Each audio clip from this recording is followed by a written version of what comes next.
আল্লাহ পাক রব্বুল আলামিন তিনি জানেন واتقوا يوما لا تجزي نفس عن نفس شيئا ولا يقبل منها شفاعة ولا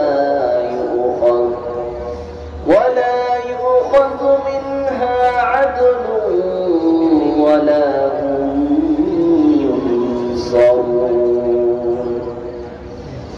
القرآن سورة البقرة 48 নম্বর আয়াতে আল্লাহ পাক রব্বুল আলামিন তিনি জানালেন ওয়াত্তাকু ইয়াওমান লা তাজজি নাফসুন আন নাফসিন শাইআ, সেই দিনকে ভয় করো যেই দিনে কোনো নফসের কাজে আসবে না, যেই দিন সকল মানুষগুলো দৌড়াতে থাকবে এবং মাথার উপরে সূর্যটা দাঁড়িয়ে থাকবে, সেই দিন মানুষ পানি পিপাসার জন্য দৌড়াবে অথবা নিজেকে বাঁচানোর জন্য ছায়ার স্থান পাওয়ার জন্য দৌড়াবে।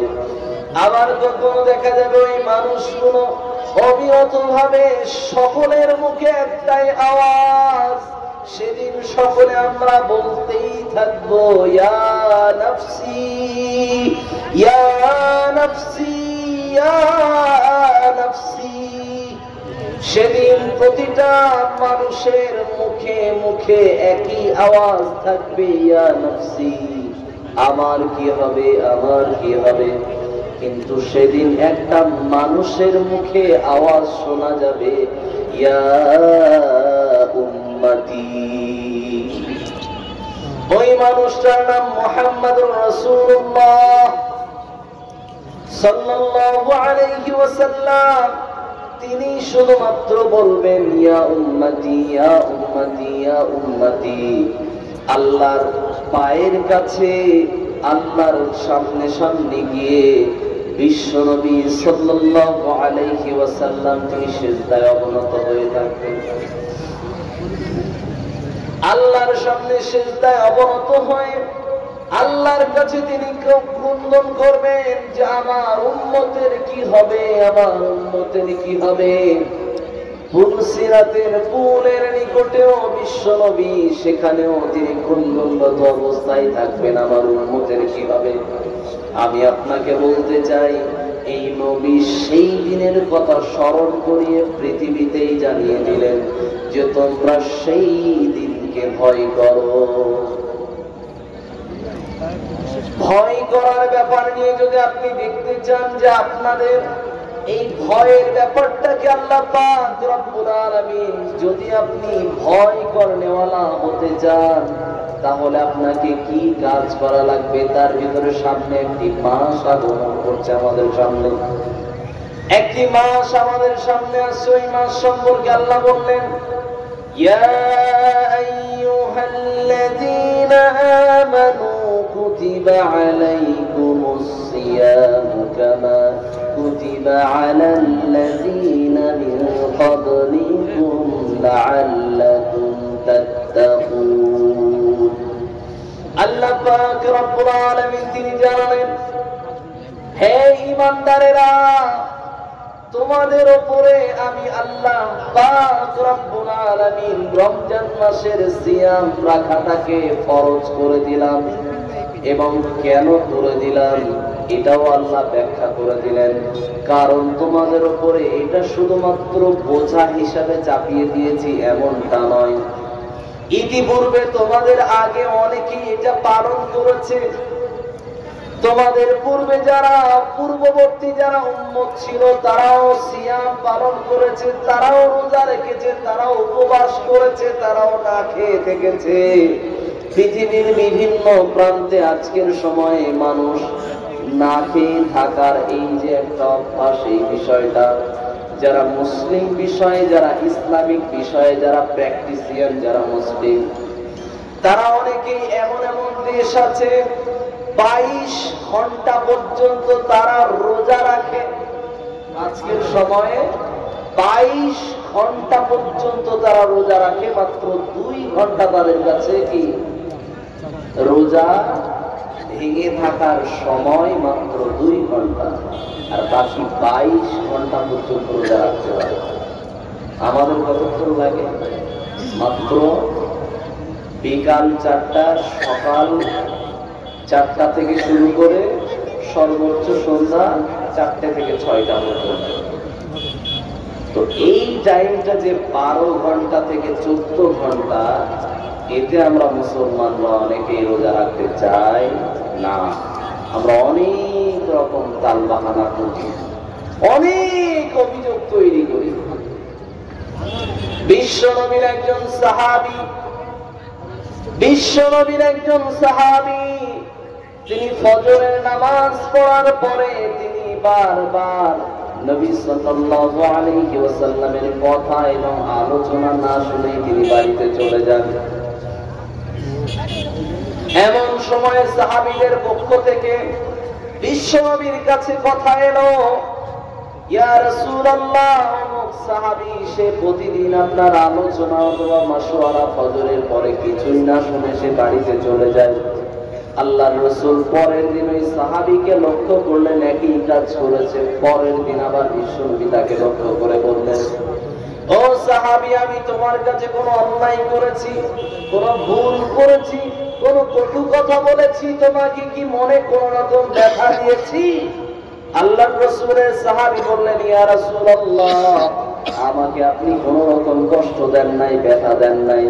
আল্লাহর রাসূল তাকে ডেকে বললেন, ও সাহাবী, তাহলে ফজরের পরে তুমি আমার আলোচনায় কেন বসো না?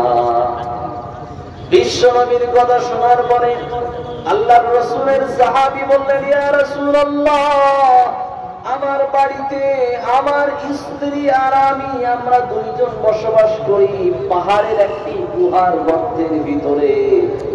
ওই গর্তের ভিতরে আমার স্ত্রী যখন থাকে তখন আমি তার পোশাকটাকে, পর্দাজনিত পোশাকটাকে জুব্বা হিসাবে আমি ব্যবহার করে নামাজ আদায় করি, এবং আমি এইটা নিয়ে গিয়ে বাড়িতে পৌঁছাই। তারপরে আমার স্ত্রী পুরো শরীরটাকে ঢেকে নিয়ে তারপরে আমার স্ত্রী নামাজ, ফরজ নামাজ আদায় করে। যতক্ষণ না আমি বাড়িতে পৌঁছাবো ততক্ষণ তার নামাজ আদায় করা সম্ভব নয়। একটি কাপড়ে তারা দুইজন ইবাদত করেছে, তারপরেও তাদের ন্যূনতম কোন রকম অভিযোগ ছিল? কোন অভিযোগ ছিল না। আল্লাহর রাসূলের ওই সাহাবী তিনি বিশ্বনবীর কাছে সরাসরি বলতে পারতেন, ইয়া রাসূলুল্লাহ, আমার এই গরিবত্বের কারণে, অসহায়ত্বের কারণে আপনি আল্লাহর কাছে একবার দোয়া করে দেন। আপনি দোয়া করলে তো আল্লাহ কবুল করে নেয়, অতএব আমার টাকা পয়সা অর্থ ইনকামের জন্য একটু দোয়া করে দেন। বিশ্বনবী এটা জানার পরেও সাহাবী একবারও বিশ্বনবীর কাছে দাবি করেন নাই। তাদের সম্পদের প্রয়োজন ছিল না, তাদের প্রয়োজন ছিল শান্তির প্রয়োজন। বর্তমান সময়ে আমরা খুঁজেছি কি সম্পদের ভিতরে শান্তি খুঁজছি? জি না, সম্পদের ভিতরে শান্তি নাই। আমি আপনাকে বলছি সম্পদের ভিতরে শান্তি নাই। তার বাস্তব নমুনা হিসাবে বর্তমান বিশ্বের ভিতরে একজন ব্যক্তি, সেই ব্যক্তিত্বের নাম ইলন মাস্ক। ইলন মাস্ক নামে এই ব্যক্তিটা বর্তমান সময়ে অনেক কিছুর মালিক আছে। তার নাম হলো একটির ভিতরে টেসলা কোম্পানি। টেসলা কোম্পানির আগামীতে এমন একটা মোবাইল লঞ্চ হতে যাচ্ছে, যেই মোবাইলটা আগামী সময়ে মানুষের ব্রেইনের সাথে কানেক্টেড থাকবে। টেসলা কোম্পানির এই মোবাইলটার ভিতরে কোন রকম সিম কার্ড প্রয়োজন হবে, কিন্তু রিচার্জের নতুন করে আর প্রয়োজন হবে না। তার জন্য নতুন করে ইন্টারনেট চালু করা লাগবে না, তাতে অটোমেটিক ইন্টারনেট থাকবে। এই রকম ব্যবস্থা থাকবে। পৃথিবীর যে কোনো প্রান্তেই চলে যান না কেন, তাতে ইন্টারনেট ব্যবস্থা থাকবে, এবং সেই মোবাইলে কোন রকম চার্জিং ব্যবস্থা লাগবে না, যে কোনো আলোর মাধ্যমে চার্জ হবে। এই রকম মোবাইল লঞ্চ করতে যাচ্ছে, যার নাম, যেই ব্যবসায়ী ব্যক্তির নাম ইলন মাস্ক। এই ব্যক্তিটার বর্তমান সময়ে আমেরিকাতে অনেক সাম্রাজ্য তৈরি হয়েছে এবং অনেক শক্তি জুগিয়েছে নিজের রাজনীতিতে। কথা কেন বলছি? আমি আপনাকে বলছি, সম্পদ আপনাকে শান্তি দিতে পারে না, তার বাস্তব একটা নমুনা বলছি। ইলন মাস্ক লোকটা আজকের সময়ে রাজনীতিতে কেন এসেছে? বর্তমান সময়ে এত ধনী হওয়ার পরে, ধনকুবের মালিক হওয়ার পরেও বর্তমান সময়ের রাজনীতিতে তার পা নামানোর ইচ্ছাটা কেন নামলো? এই কারণে সে রাজনীতিতে এসেছে, কারণ সে দেখেছে পুরো আমেরিকার ভিতরে একটা আইন চালু আছে যার নাম হলো সমকামিতা। 2 নাম্বার হলো লিঙ্গ পরিবর্তন করা, যেটাকে আমরা ইংরেজিতে বলি ট্রান্সজেন্ডার। এই লিঙ্গ ছেলে থেকে মেয়ে হওয়া বা মেয়ে থেকে ছেলে হওয়া। এরকম আমরা বাংলাদেশের বক্তাদেরকে দেখতে পাই বিভিন্ন সময়ে মহিলা থেকে পুরুষ বক্তা। দেখেছি কি দেখি নাই? অনেকে বলেন তো একটু, দেখেছেন কেউ? জি।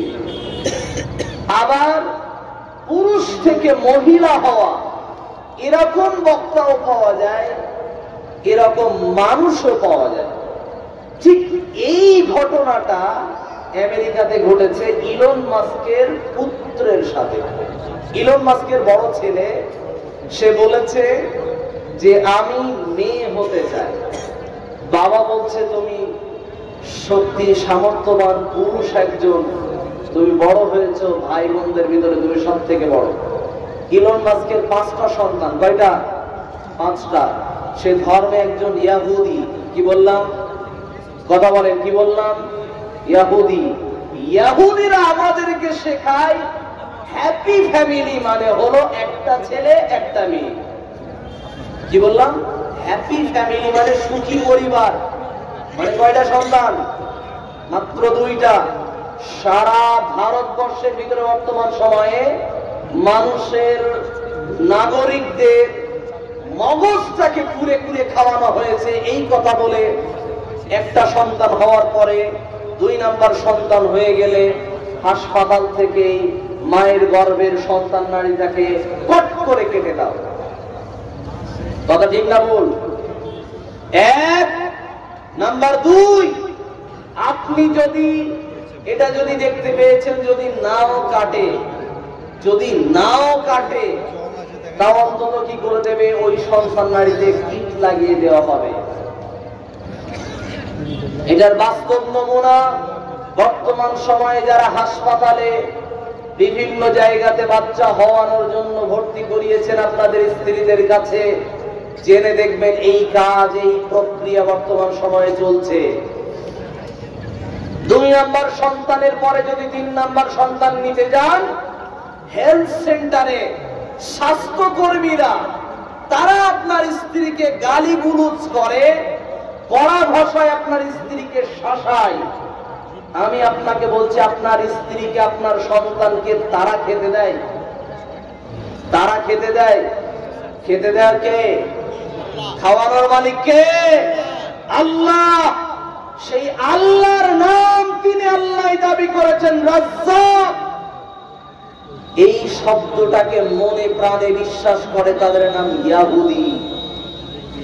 ইয়াহুদিরা আজও এক আল্লাহ বিশ্বাস করে, কিন্তু তারা এটাও বিশ্বাস করে এই জামানার শেষ নবী মুহাম্মাদের উম্মত তারা যদি পৃথিবীতে বেঁচে থাকে, পৃথিবীতে এদের যদি উদ্যোক্তা হিসাবে যদি মাথা উঁচু করে যদি কেউ দাঁড়িয়ে যায়, তাহলে আমাদের আধিপত্য পৃথিবীতে থাকবে না।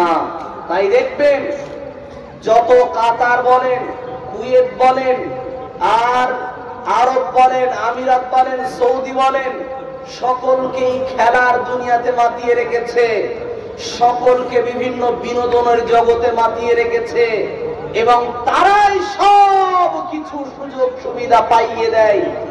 কিন্তু সারা পৃথিবীতে যত রকম ব্যবসা বাণিজ্যের আধিপত্য বিস্তার করছে, তার নাম পিচকে একটা দেশ, তার নাম হলো ইসরায়েল।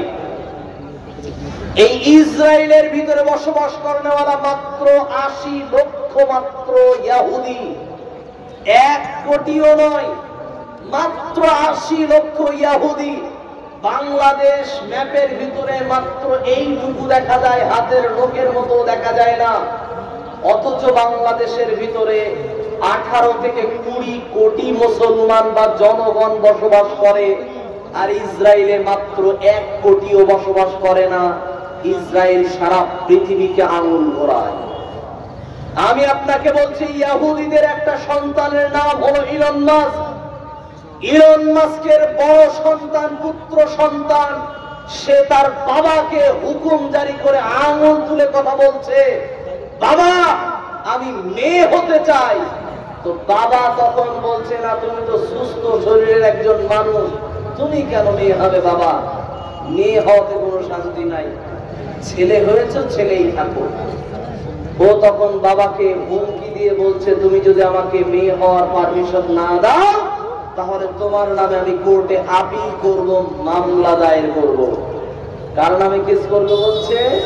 সারা পৃথিবীর সব থেকে বড় ধনকুবের মালিক। মনে শান্তি আছে? মনে শান্তি আছে? টাকা পয়সা দিয়ে মনে শান্তি আনা যায় না। এই ইলন মাস্ক সেই দিনেই প্রতিজ্ঞা করেছিল, এই ছেলে থেকে মেয়ে হওয়া আর মেয়ে থেকে ছেলে হওয়া, এই স্বপ্ন দেখানো যেই সমস্ত সংস্থা কাজ করছে, যেই সমস্ত সরকারের এজেন্ডারা, সরকারের বাহিনীরা এটা নিয়ে কাজ করছে, এদেরকে আমি ধ্বংস করেই ছাড়ব। সেদিনই প্রতিজ্ঞা করে নিয়েছিল। এই প্রতিজ্ঞা সেটাই বাস্তবায়ন করার জন্যই পুরো জেদ নিয়ে ইলন মাস্ক রাজনীতির ময়দানে, সে জানে ডোনাল্ড ট্রাম্প এমন একজন দাগী আসামি আমেরিকার বুকে, এই দাগী আসামি হারবেই হারবে। তারপরেও তার পাশে গিয়ে সে দাঁড়িয়ে, সে ডোনাল্ড ট্রাম্পকে, ইতিপূর্বে ডোনাল্ড ট্রাম্প আমেরিকার প্রেসিডেন্ট হয়েছিল কি হয়নি? একবার হয়েছিল না?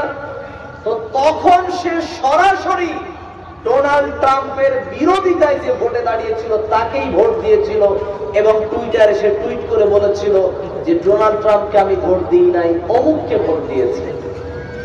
বর্তমান সময়ে সে সরাসরি নিজের পুরো ব্যবসা বাণিজ্যের যত সম্পদ আছে তার 70% পুরো ডোনাল্ড ট্রাম্পের জন্য সম্পূর্ণ খরচ করে, পুরো দেশের ভিতরে কার কি উপহার দেওয়া লাগবে, টাকা পয়সা দেওয়া লাগবে, কাকে কত কি দিয়ে কেনা যায়, সব ব্যবস্থা করে ডোনাল্ড ট্রাম্পকে হাত করে বলল যে এই দেশের ভিতরে আপনাকে আমি জেতাবো, আপনি আমার দাবিগুলো পূরণ করবেন। এরপরে ডোনাল্ড ট্রাম্পকে সে সত্যি ক্ষমতায় আনলো, সম্পূর্ণ প্রযুক্তির মাধ্যমে, প্রচারের মাধ্যমে সে সম্পূর্ণ ক্ষমতায় আনয়ন করে। সে এনেই প্রথম একটা হুঙ্কার দিল, এদেশের বুকে যত ট্রান্সজেন্ডার, যত এজেন্ডা বাহিনী আছো, যত এদেশের বুকে যারা এই আইন জারি করনেওয়ালা আছো, কোর্টের উকিল আদালত যারা আছো, প্রত্যেকেই সাবধান হয়ে যাও।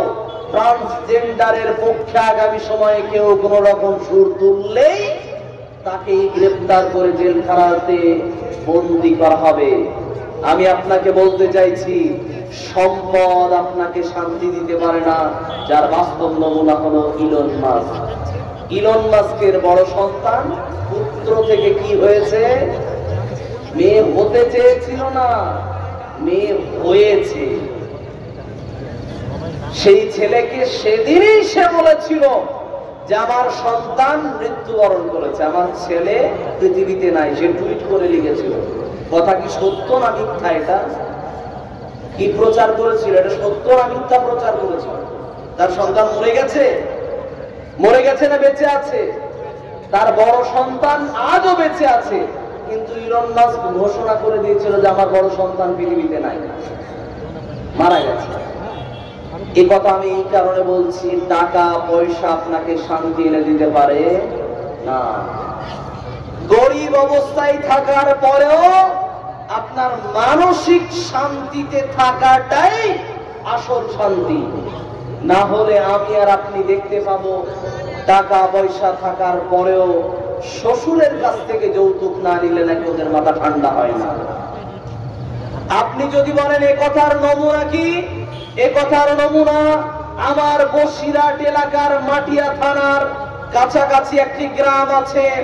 ওই গ্রামের ভিতরে একটা উকিল নামক একটি তার পুত্র সন্তান ছিল। শিক্ষিত পরিবারে একটা কন্যাকে বিবাহ দেওয়া হয়েছিল।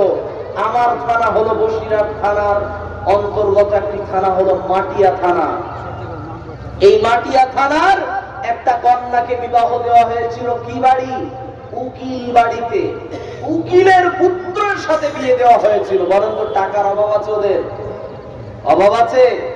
কথা বলেন, টাকার অভাব আছে উকিলদের? টাকার অভাব নাই, তারপরেও তার বাড়ির পুত্রবধূর উপরে মানসিক ভাবে এতটা অত্যাচার করা হয়েছে, এরপরে এতটা শারীরিক ভাবে নির্যাতন করা হয়েছে। এই মেয়েটাকে বারবার বলা হতো মাত্র ৮০,০০০ টাকা দিয়েই কি সব শেষ? ঘর সাজানো জিনিস দিয়েই কি শেষ?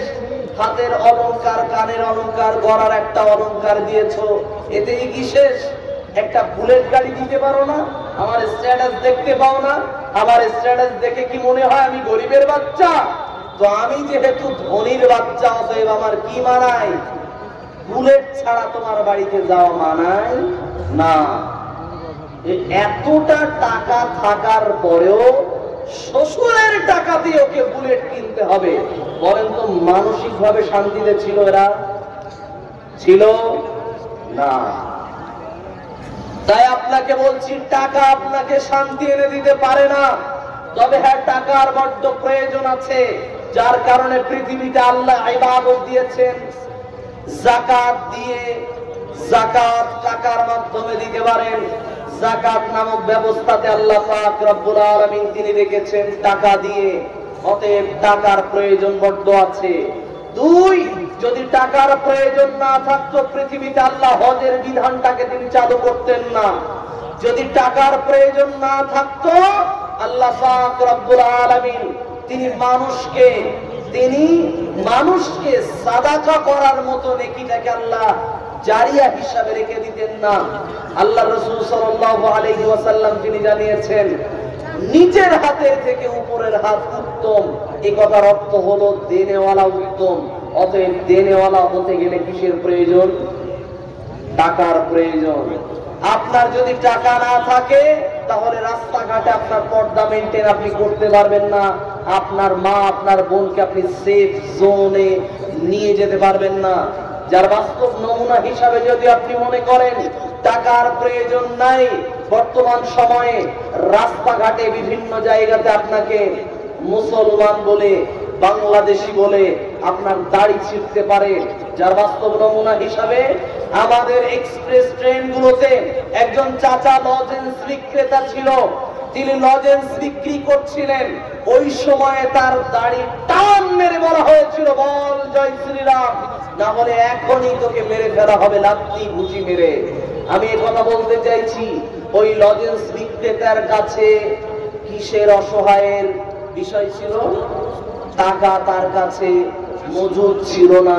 তাই বয়স্ক বেলাতেও তাকে লজেন্স বিক্রি করার মতো হালাল কর্ম তাকে বেছে নিতে হয়েছে। আমি আপনাকে বলতে চাইছি টাকার বড্ড প্রয়োজন আছে, যার কারণে টাকা যদি আপনার কাছে থাকে তাহলে আপনি সর্ব জায়গায় অন্তত সম্মানটা নিয়ে আপনি বেঁচে রাস্তায় আপনি হাঁটতে পারবেন। রাস্তাতে যখন পুরুষরা যখন কথা বলতে বলতে যায়, স্বাভাবিক একটা প্রক্রিয়া পুরুষদের, সেটা হলো পুরুষরা মুখে যত বেশি না কথা বলে, তার থেকে যদি এই নোটটা দিয়ে কথা বলে তাহলে ওই পুরুষের অনেক গুরুত্ব থাকে। রাস্তাঘাটে, অফিস আদালতে যদি আপনার টাকা থাকে, মানুষ আপনাকে বাবু বলে, স্যার বলে আপনাকে আপনার চেয়ারটা ছেড়ে দিতে বাধ্য হয়ে যায়।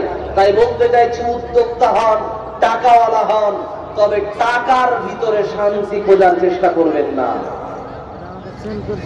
আল্লাহ পাক রব্বুল আলামিন তিনি বলছেন, আল্লাহ পাককে যদি ভয় করো তাহলে ভয় করার মতো করো। আর আল্লাহ পাককে যদি ভয় করতে হয় কিভাবে করতে হবে? রমজান মাসের সিয়াম যদি আপনি পান, ফামান শাহিদা মিনকুমুশ শাহরা ফালিয়াসুম, যারা রমজান মাসের সিয়ামটাকে পাবে তারা প্রত্যেকেই যেন রমজান মাসের সিয়াম পালন করে। কারা কারা রমজান মাসের সিয়াম পালন করবে? এক, প্রাপ্তবয়স্ক মাথা, প্রাপ্তবয়স্ক বয়স। পুরুষদের প্রাপ্তবয়স্ক মানে 10 থেকে 12-13 পেরিয়ে গেলেই এদেরকে ইসলামিক ভাষায় প্রাপ্তবয়স্ক বলা হচ্ছে। দেশের আইন হিসাবে প্রাপ্তবয়স্ক 18 বছরের দিকে মাথা গলাতে যাবেন না। ইবাদতের কথা বলতে গিয়ে আমি বলছি, মহিলাদের প্রাপ্তবয়স্ক মানে 9 থেকে 11-12 বছর বয়স পর্যন্ত, এরপরে প্রাপ্তবয়স্ক শুরু হয়েছে। অতএব এদের প্রত্যেকের উপরে রমজান মাসের রোজা রাখা ফরজ। আবারও বলছি, ক্লাস 5, 6, 7 এরপরে যদি আপনার সন্তান যদি রোজা না রাখে তাহলে আপনারও হিসাব দেওয়া লাগবে, ওই সন্তানেরও হিসাব দেওয়া লাগবে। যারা কিশোর আছো তোমাদের উদ্দেশ্যে বলছি, 12 থেকে 13-14 বয়সে এগিয়ে গিয়েছে, তোমরা অবশ্যই রোজা পালন করবে, কারণ তোমাদের উপর রোজা রাখা ফরজ। এবারে আসি মূল কথায়। আল্লাহ বলছেন লাআল্লাকুম তাত্তাকুন। কেন আমি রমজান মাসের রোজা ফরজ করলাম? এর কারণটা কি? কারণ যাতে তোমরা আমাকে ভয় করতে পারো। তাহলে আল্লাহকে ভয় করেওয়ালা কাদেরকে বলা হয়? তাত্তাকুন। এই তাত্তাকুন শব্দের বিশ্লেষণে আনা হয়েছে, যদি তোমরা রমজান মাসের সিয়াম পালন করো তাহলে তোমরা মুত্তাকি হতে পারবে। আমরা যদি মুত্তাকি হতে চাই তাহলে আমরা রমজান মাসের সিয়াম পালন করব। আসি এবার মূল কথায়। আমরা যদি ভয় করনেওয়ালা হতে চাই, আমরা যদি পরহেজ করনেওয়ালা হতে চাই, তাহলে আল্লাহ বলছেন ওয়াত্তাকু ইয়াওমান লা তাজজি নাফসুন আন নাফসিন শাইআন ওয়া লা ইউকবালু মিনহা শাফাআহ। আল্লাহ পাক রব্বুল আলামিন তিনি বললেন, ওই দিনটাকে ভয় করো যেই দিনে তোমরা কি হবে, কোন নাফসের কাজে আসবে না। সেই দিন কারো পক্ষ থেকে কোন রকম সুপারিশ গ্রহণ করা হবে না, তবে শুধুমাত্র ওদেরই সুপারিশ গ্রহণ করা হবে। আল্লাহ এটাও বললেন সূরাতুল বাকারার ভিতরে, আয়াতুল কুরসির ভিতরে আল্লাহ জানালেন মান যাল্লাযী ইয়াশফাউ ইনদাহু ইল্লা বিইযনি। আল্লাহ বললেন ওদেরই শুধুমাত্র সুপারিশ গ্রহণ করা হবে, যাদেরকে আল্লাহ কিয়ামতের ময়দানে সুপারিশ করার জন্য অনুমতি দেবেন। তারা ছাড়া কিয়ামতের ময়দানে আল্লাহর সামনে সুপারিশ করার জন্য দাঁড়াতে পারবে না। খেয়াল করে শুনবেন, কিয়ামতের ময়দানে মানুষ 1-2টা নেকির জন্য জাহান্নামী ঠিকানা হবে। ওই সময় যদি কারো সুপারিশ যদি হয়ে যায়, মানুষ জান্নাতি হয়ে যাবে। ওই সময় প্রতিটা মানুষ সকলেই নিরাশ হয়ে নবী নূহের কাছে যাবেন। নবী নূহ বলবেন আমি আল্লাহর সামনে সুপারিশ করার জন্য দাঁড়াতে পারবো না। নবী ইব্রাহিমের কাছে মানুষ ছুটে গিয়ে বলবে আমার জন্য একটু সুপারিশ করে দেন আল্লাহর সামনে। সেদিন নবী ইব্রাহিম বলবে আমি আল্লাহর সামনে সুপারিশ করার জন্য দাঁড়াতে পারবো না, কারণ পৃথিবীর বুকে আমি আল্লাহর কাছে ছোট্ট ছোট্ট দুটো একটা বিষয় আমি অপরাধী হয়ে আছি, তার জন্য আমি লজ্জিত হয়ে আছি, আমি আল্লাহর সামনে দাঁড়াতে পারবো না। এরপরে নবী ঈসার কাছে আসবে মানুষ, নবী মুসার কাছে যাবে মানুষ। সর্বশেষ নবী ঈসার কাছে আসার পরে নবী ঈসা আলাইহিস সালাতু ওয়াস সালাম সকলেই মিলে যখন নিরাশ করে দেবে, নবী ঈসা একটা সমাধান বলে দেবেন যে আমি তো সুপারিশ করতে যাওয়ার জন্য আল্লাহর সামনে দাঁড়াতে পারবো না, তবে একজন মানুষ তোমাদের জন্য অপেক্ষমান আছে, ওই মানুষটার নাম মুহাম্মাদুর রাসূলুল্লাহ সাল্লাল্লাহু আলাইহি ওয়াসাল্লাম। একটু সুবহানাল্লাহ বলবো না? ওই নবী আমাদের জন্য সুপারিশ করার জন্য তিনি অপেক্ষায় থাকবেন। নবী সাল্লাল্লাহু আলাইহি ওয়াসাল্লাম তিনি তার আগে থেকেও তিনি ইয়া উম্মতি বলে তিনি আওয়াজ দিতে থাকবেন। ওই সময় আমরা যারা নিরাশ হওয়া মানুষগুলো, বান্দাগুলো, উম্মতিগুলো নবীর সামনে গিয়ে দাঁড়াবো, আল্লাহর রাসূল ওদের সকলের জন্যই সুপারিশের জন্য আল্লাহর সামনে দাঁড়াবে। এবারে সেখানে একটা পয়েন্ট আছে, নবী মুসা দামি নবী না কম দামি নবী? কথা বলবেন সকলে। ইব্রাহিম নবী দামি নবী না কম দামি নবী? অনেক দামি নবী, যার কারণে নবী মুসার নাম মুসা কালিমুল্লাহ, নবী ইব্রাহিমের নাম ইব্রাহিম খলিলুল্লাহ, নবী নূহের নাম নবী নূহ কে আল্লাহ পাক রব্বুল আলামিন অনেক দামি নবী বানিয়েছেন।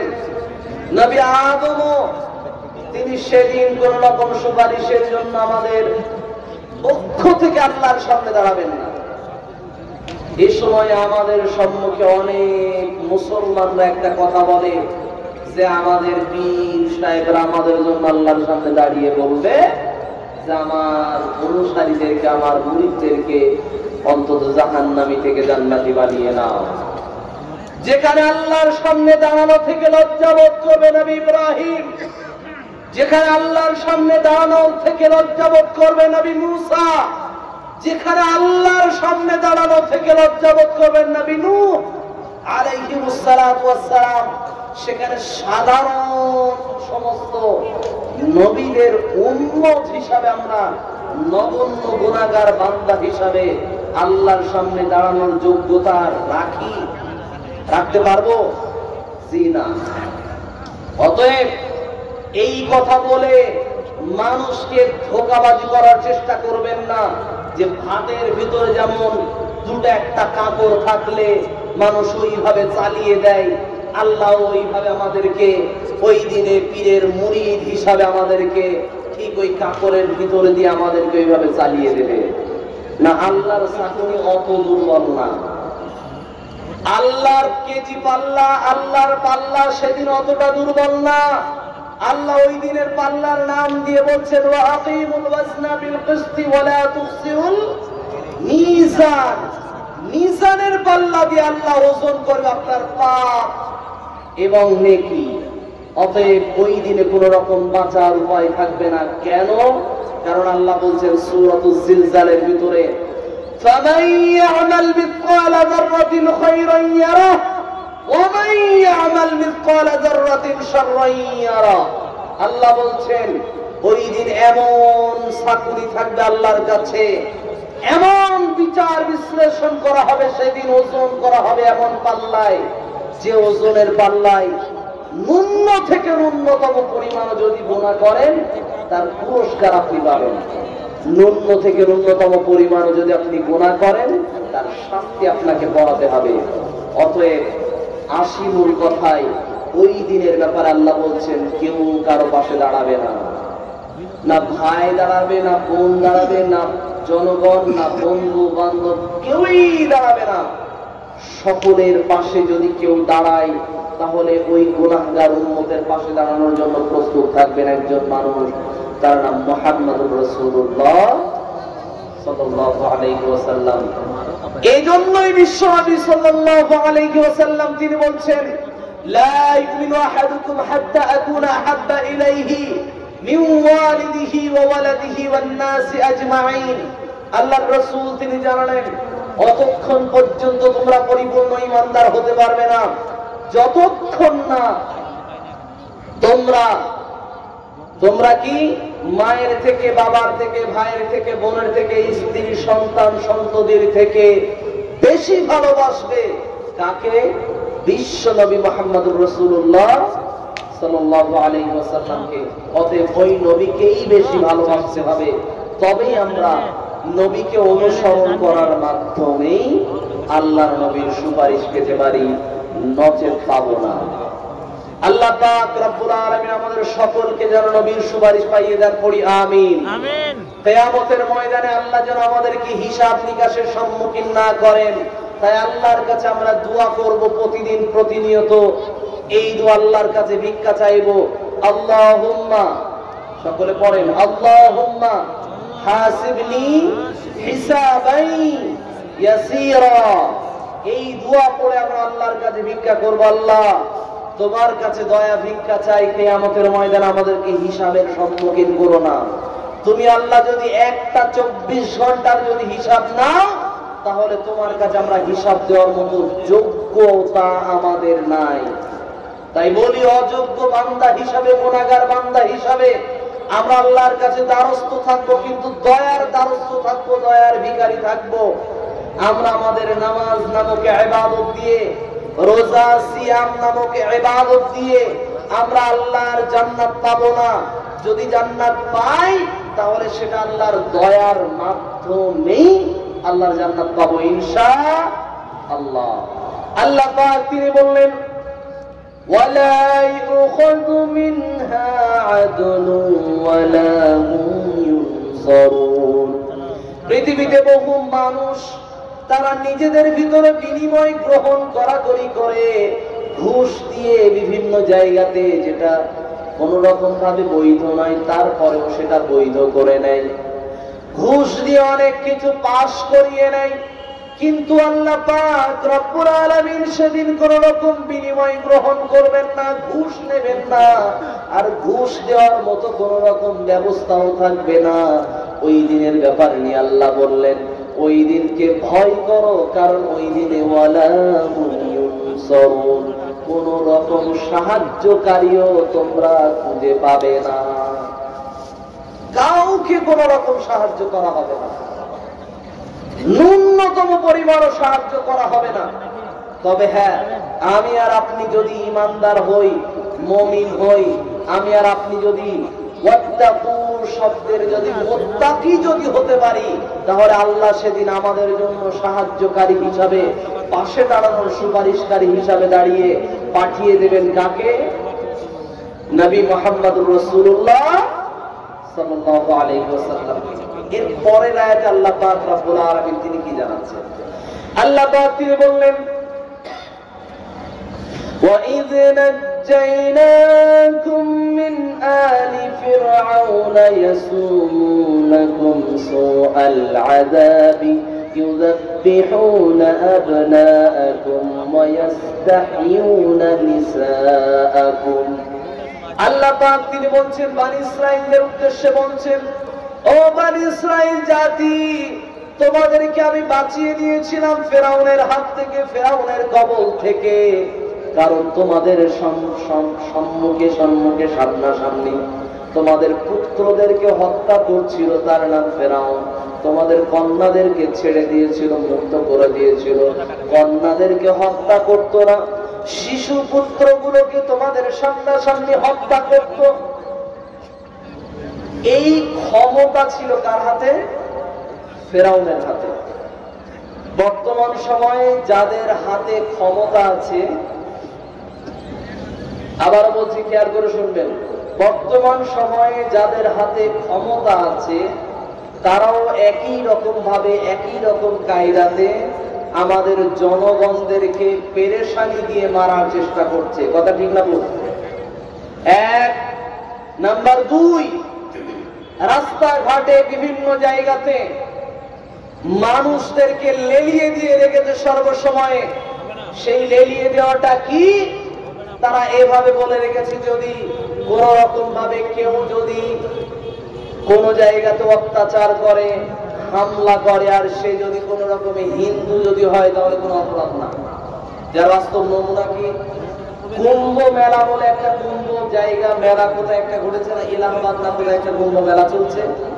তো এখানে যাওয়ার পথে এসি বগি, এসি ডিব্বা, ট্রেনের এসি ডিব্বাতে লাথি মেরে মেরে কাঁচ ভেঙে দিচ্ছে, তারপরেও তাকে কোন রকম গ্রেফতার করা হচ্ছে না।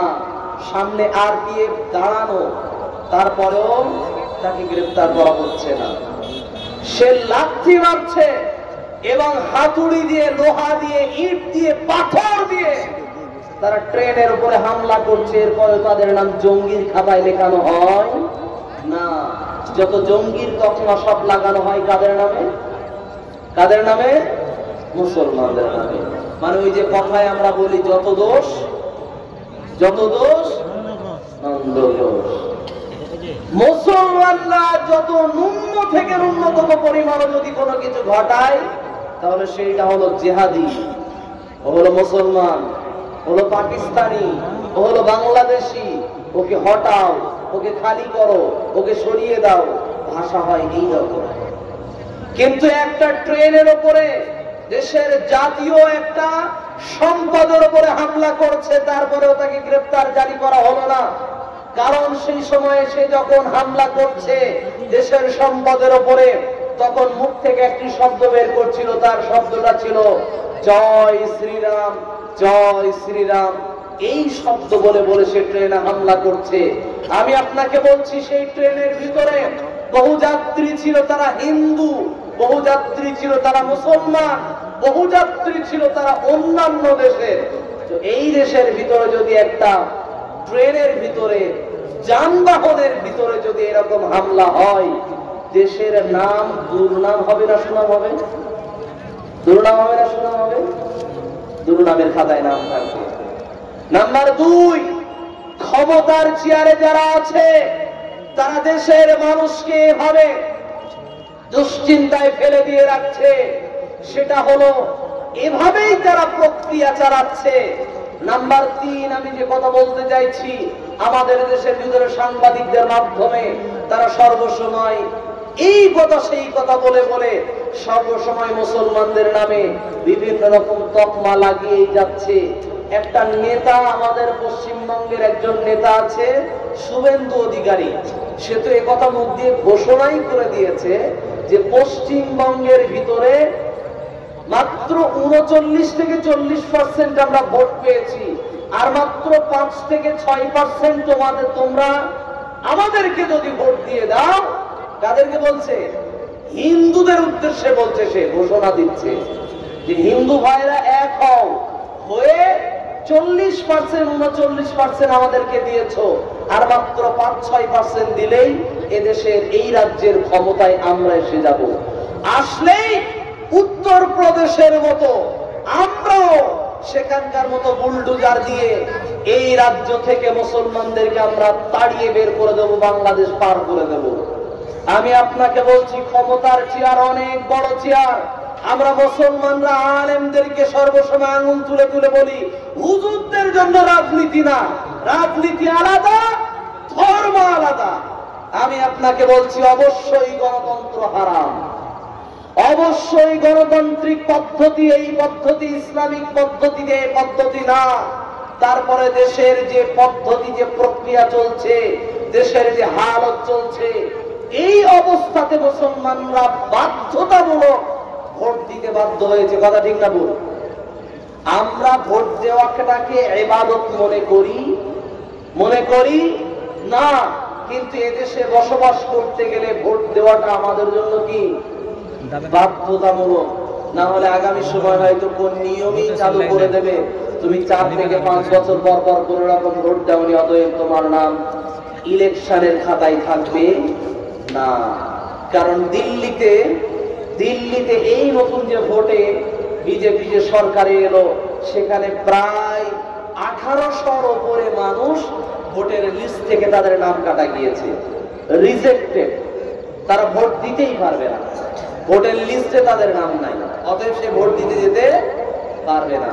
আমি আপনাকে বলতে চাইছি, এরকম ঘটনা অন্যান্য জায়গাতেও ঘটেছে। তাই বলতে চাইছি, দেশের ভিতরে যত রকম ষড়যন্ত্র, এগুলো করে করে আমাদের দেশের ভিতরে মানুষের ভিতরে দাঙ্গা লাগানোর চেষ্টা করে তারা কি করতে চাইছে, ক্ষমতার অধীনে, ক্ষমতার মসনদে আরো ভালো করে দাপিয়ে চলার চেষ্টা করছে। কেন এই কথা বলেছি? শুভেন্দু অধিকারী সে যখন এই ঘোষণা দিয়েছে, আপনার কি মনে হয়েছে এই কথা শুধু মুসলমানরা শোনে? না, ওদের ভিতরে অন্যরাও এই কথা শোনে। শোনার পরে তাদের মগজ মেজাজ সর্বসময় মুসলমানদের সাথে বসবাস করার পরেও তাদের মগজ বিষিয়ে গিয়েছে। তাই আপনাকে বলছি, তারা পশুর মতো আচরণ করে তারা যদি আমাদের উপরে জয় শ্রীরাম বলে হত্যা করতে আসে, হত্যা লীলা চালায়, আমাদের উপরে মার্ডার করে, আমাদের উপরে হত্যাযজ্ঞ চালায়, তারপরে আমরা মানুষের পরিচয় দিয়ে যেমন 850 বছরের অধিক ভারতবর্ষকে আমরা শাসন করার পরেও এই দেশ থেকে একটা হিন্দুকে আমরা তাড়িয়ে দিই নাই। অতএব আজও আমরা মানবতার পরিচয় দিয়ে যেমন ভাবে কুকুর আমাদের পায়ে কামড় দিলে আমরা কুকুরকে শুধুমাত্র কি করি, লাঠি দিয়ে অথবা মুখ দিয়ে জোরে কথা বলে তাকে তাড়িয়ে দিই, মানুষ রূপী অমানুষগুলো যখন আমাদের উপর অত্যাচার করতে আসবে তখন আমরা কুকুরের মতো ব্যবহার করব না, আমরা মানুষের মতো ব্যবহার করব, তাদের উপর আমরা অত্যাচার চালাবো না। আমাদের আশেপাশে যত হিন্দু ভাইয়েরা আছে আমরা তাদেরকে প্রোটেক্ট দেব, আমরা তাদেরকে চৌকি দেব, আমরা তাদেরকে পাহারা দেব, পাহারা দিয়ে তাদের ভিতরে শান্তি শৃঙ্খলা বজায় রাখবো, যাতে তারা নিজেরা গিয়ে যেন দাঙ্গা না লাগিয়ে দেয়। কেন এই কথা বলেছি?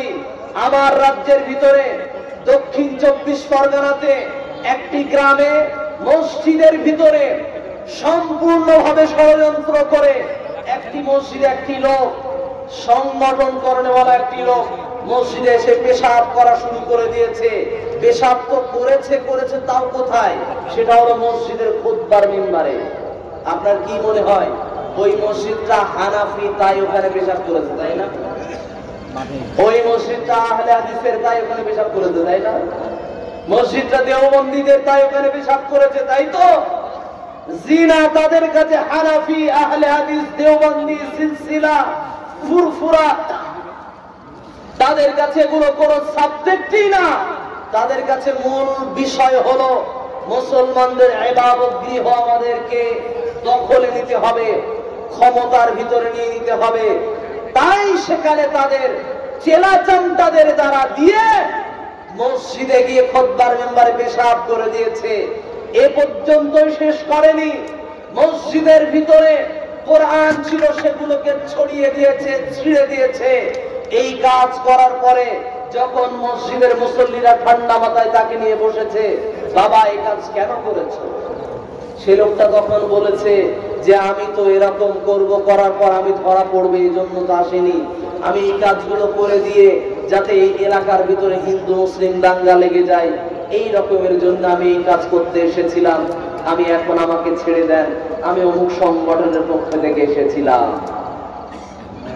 আমি আপনাকে বলতে চাইছি সেই লোকটাকে ছেড়ে দেওয়ার পরেও আজ 2 দিন পরেই সেই মসজিদের ইমাম সাহেবের ঘর, আচ্ছা বলেন তো মসজিদের ইমাম সাহেবদের বেতন কি 50-60 হাজার হয়? কত বলেন হয়? কত আপনাদের মসজিদের ইমাম সাহেবের বেতন কত? এই মসজিদের ইমাম সাহেবের বেতন কত?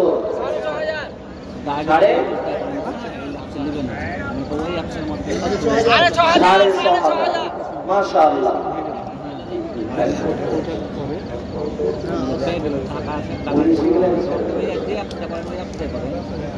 আমি বলতে চাইছি ইমাম সাহেবের টাকা পয়সার অঙ্কের ইনকাম বেশি থাকে না, এই টাকা জোগাড় করতে তার অনেক দিন সময় লেগেছে। তিল তিল করে টাকা পয়সা জড়ো করতে করতে করতে করতে একটা সময় তিনি একটি ঘর তৈরি করেছেন, কোন রকমের ছাদ দিয়েছেন। সে ঘরে কোন রকম ভাবে বসবাস করার মতো জায়গা, জানলা দরজা ভালো কিছুই নাই। সেই ইমাম সাহেবের ঘরের ছাদ ভেঙে দিয়েছে, ঘরের ভিতরে বাঁশ তক্তা যেগুলো যা ছিল সেগুলো জ্বালিয়ে দিয়েছে। আমি বলছি ইমাম সাহেবের ঘরে আগুন লাগানো হয়েছে, আবার ইমাম সাহেবের ঘরের ছাদও ভেঙে দেওয়া হয়েছে। এই কাজ তাদের সাংগঠনিক প্রক্রিয়া দ্বারা চালানো হচ্ছে। এদেশের ভিতরে একটি সংগঠন অনেক দিন যাবত থেকে, সেই সংগঠন ছিল অবৈধ সংগঠন। আর সেই সংগঠনের দ্বারা বহু নেতা মন্ত্রীরা সেই সংগঠনের দ্বারা পরিচালিত হয়। ওই সংগঠনের নাম RSS। এই সংগঠন ভারতবর্ষ স্বাধীনতার সময়ে অবৈধ সংগঠন ছিল, ইলিগাল সংগঠন ছিল, কিন্তু আজ সেটা বৈধ হয়ে গেছে। আপনি শুভেন্দু অধিকারী থেকে শুরু করে, দিলীপ ঘোষ থেকে শুরু করে, এবং এই রাজ্যের যত বিজেপি নেতা আছে তাদের থেকে শুরু করে, অমিত শাহ থেকে শুরু করে, নরেন্দ্র মোদী স্যার থেকে শুরু করে যত নেতা মন্ত্রী আছে, বেশিরভাগ নেতা মন্ত্রীরা সকলেই কি আরএসএস এর সদস্য। আমি বলতে চাইছি এই সংগঠনের দ্বারাতে পুরো দেশের ভিতরে যত রকম বিষ ছড়ানো, যত রকম দাঙ্গা ছড়ানো, এদের দ্বারাতেই কি করা হয়, ষড়যন্ত্রের জাল বিছানো হয়। তাই আমরা বলতে চাই, দেশের ভিতরে আমরা বাঙালি জাতিরা ইতিহাস থেকে ইংরেজদেরকে বিদায় করেছি, ঠিক তদ্রূপ ভাবে আজ আমরা একই রকম প্রক্রিয়াতে আমরা শান্ত মাতাই এদেশের যারা দাঙ্গাবাজ তাদেরকেও আমরা কোন রকম ভাবে প্রশ্রয় দেব না, ইনশাআল্লাহ। ঠিক আল্লাহ পাক রব্বুল আলামিন তিনি এটাও বলছেন যে আমি আল্লাহ পাক রব্বুল আলামিন যারা সন্তান হত্যাকারী, শিশু হত্যাকারী তাদেরকে যেমন ভাবে আমি পৃথিবী থেকে ছাড়িয়েছি, সেটাকে ওয়াইল ফারাকনা বিকুমুল বাহর ফাআনজাইনাকুম ওয়া আগরাকনা আলা ফিরআউন ওয়া আনতুম তানজুরুন। আল্লাহ সূরাতুল বাকারার 50 নম্বর আয়াতে আল্লাহ বলছেন যে আমি আল্লাহ ফিরআউনকে ডুবিয়ে মারলাম পানি কাদা খাইয়ে, লোহিত সাগরের পানি কাদা খাইয়ে তাকে যেমন বিদায় করেছি।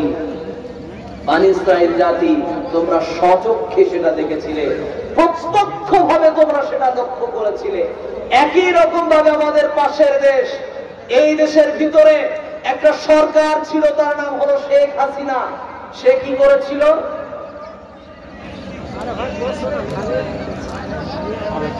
সে কি করেছিল?